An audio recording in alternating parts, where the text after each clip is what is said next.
నమస్కారం. My farming my passion daily market updates కు స్వాగతం.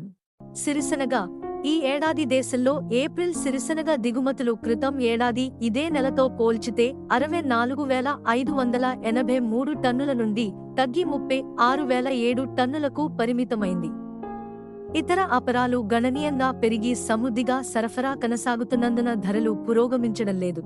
ముంబైలో కెనడా నుండి కంటైనర్లో దిగుమతి అయిన సిరిసెనగ 6,200, ముంద్రా ఓడరేవు వద్ద 5,975, హజరా వద్ద 6,000 నుండి 6,025 మరియు ఉత్తరప్రదేశ్లోని లలిత్పూర్లో 700 బస్తాలు, ఝాన్సీ, మహోబా, మౌరానీపూర్లో 2,000 బస్తాల రాకపై 5,900 నుండి 6,250 మరియు 400 బస్తాల సన్న సరుకు 6,200 నుండి 6,700, బరేలీలో బోల్టు సరుకు 6,650, సన్న సరుకు 7,050 మరియు మధ్యప్రదేశ్లోని బినాలో 1,500 బస్తాలు, గంజ్బసోదాలో 800 బస్తాలు, కరేలిలో 700 బస్తాలు, జబల్పూర్, సాగర్, అశోక్నగర్, గాడర్వాడ, ఖొరై, మందసోర్, నీమచ్ ప్రాంతాల అన్ని మార్కెట్లలో కలిసి ప్రతిరోజు 5,000 బస్తాల రాకపై 5,500 నుండి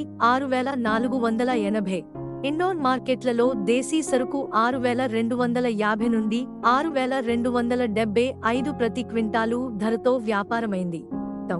ఇలాంటి మరిన్ని అప్డేట్స్ కోసం వాచ్ చేస్తూనే ఉండండి టీవీ 7.